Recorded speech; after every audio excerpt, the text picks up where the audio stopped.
Algebra.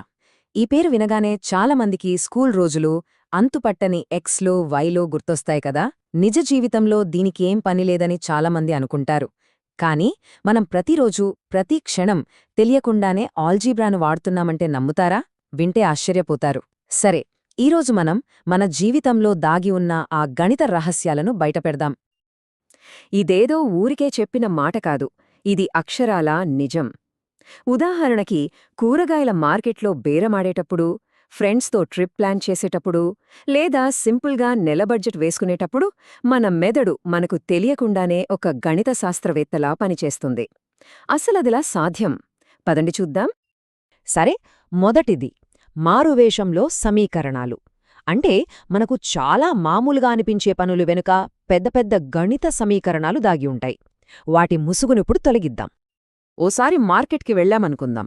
అక్కడ బేరమాడటము చాలా common కదా. అమ్మేవాళ్లు ఒక రేటు చెప్తారు, మనం ఇంకో రేటు అంటాం. చివరికి ఇద్దరికీ నచ్చే ఒక మధ్యస్థ ధర కోసం మాట్లాడుకుంటాం. అక్కడ మనం చేస్తున్న పనేంటో తెలుసా? ఒక లీనియర్ ఈక్వేషన్ను సాల్వ్ చేయడమే. మనం ఎంత పెట్టగలం అనేది ఒకవైపు, వాళ్ళు ఎంతకు అమ్మగలరు అనేది ఇంకోవైపు. ఈ రెండింటి మధ్య బ్యాలెన్స్ చేస్తూ ఇద్దరికీ ఓకే అయ్యే ఆ తెలియని ఎక్స్ విలువ, అంటే ఆ ఫైనల్ రేట్ను కనిపెడుతున్నాం. అచ్చం లెక్కలాగే కదా. సరే, ఇప్పుడు కిచెన్లోకి వెళ్దాం. అనుకుందాం, ఓ రెసిపీలో నలుగురికి సరిపడా అనుంది. కాని ఇంటికి చుట్టాలొచ్చారు, మనం 6గురికి వండాలి. అప్పుడేం చేస్తాం? చాలా సింపుల్, ఉన్న పదార్థాలన్నిటినీ కొంచెం పెంచుతాం. ఇదేనండి రేషియో అండ్ ప్రపోర్షన్ అంటే. పదార్థాలను డబుల్ చేయడం, లేదంటే సగం చేయడం, ఇదంతా మన కిచెన్లో మనం రోజూ వాడే పక్కా మ్యాథ్స్. అంటే చెప్పాలంటే ప్రతి చెఫ్ కూడా ఒక మ్యాథమెటీషియన్ అన్నమాట. ఇక రెండో భాగం చూద్దాం, ప్రణాళిక కోసం సూత్రాలు. కేవలం చిన్న చిన్న పనుల్లోనే కాదు, పెద్ద పెద్ద ప్లాన్స్ వేసేటప్పుడు కూడా మన ప్రమేయం లేకుండానే కొన్ని ఆల్జీబ్రా ఫార్ములాలను వాడేస్తాం. ఒక రోడ్ ట్రిప్ ప్లాన్ చేస్తున్నామనుకోండి. గంటకు ఎంత స్పీడ్లో వెళ్తే ఎన్ని గంటలకు అనుకున్న చోటికి వెళ్తాం, మధ్యలో పెట్రోల్ ఎక్కడ కొట్టించాలి, ఈ లెక్కలన్నీ మనసులోనే చకచక వేసేసుకుంటాం కదా.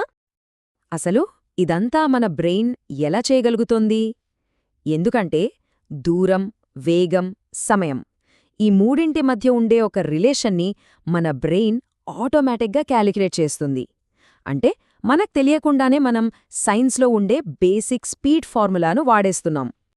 ఇక ఇది చూడండి, నెల బడ్జెట్. ఇది దాదాపు మనందరం చేసే పనే. జీతం రాగానే ఇంటి అద్దె, కరెంట్ బిల్లు, కిరాణా సామాన్లు ఇవన్నీ పోగా ఎంత మిగులుతుంది అని లెక్కలేస్తాం. ఈ బడ్జెట్ మేనేజ్మెంట్ అనేది ఆల్జీబ్రాకు పర్ఫెక్ట్ రియల్ లైఫ్ ఎగ్జాంపుల్.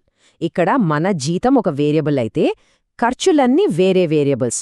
వీటన్నింటినీ బ్యాలెన్స్ చేస్తున్నామంటే మనం తెలియకుండానే ఒక కాంప్లెక్స్ ఆల్జీబ్రా సిస్టమ్ని మేనేజ్ చేస్తున్నామన్నమాట. సో, ఈ ఉదాహరణలన్నీ చూశాక ఒక విషయం క్లియర్గా అర్థమవుతోంది. మ్యాథ్స్ అంటే కేవలం పుస్తకాల్లో ఉండే అక్షరాలు, అంకెలు మాత్రమే కాదు. అది మన ఆలోచనల్లోనే, మన ఇన్స్టింక్ట్లోనే అంతర్భాగంగా కలిసిపోయింది. ఫైనల్గా మనం గ్రహించాల్సిన విషయం ఏంటంటే, గణితమనేది మనం ఏదో బలవంతంగా నేర్చుకోవాల్సిన సబ్జెక్ట్ కాదు. అది మన ఆలోచనలకు, మనం తీసుకునే ప్రతి నిర్ణయానికి పునాది వేసే ఒక సహజమైన భాష. కాబట్టి నెక్స్ట్ టైం ఎవరైనా నాకు లెక్కలంటే చిరాకు అని చెప్తే ఒక్క విషయం గుర్తుంచుకోండి, మనం లెక్కలతోనే తయారయ్యాం. అది మనలో ఒక భాగం, దాన్ని వేరు చేయలేం. తదుపరి విశ్లేషణలో మన చేతిలో ఉన్న స్మార్ట్ఫోన్ వెనుకున్న జామితీ రహస్యాలను అన్వేషిద్దాం. మళ్ళీ కలుద్దాం.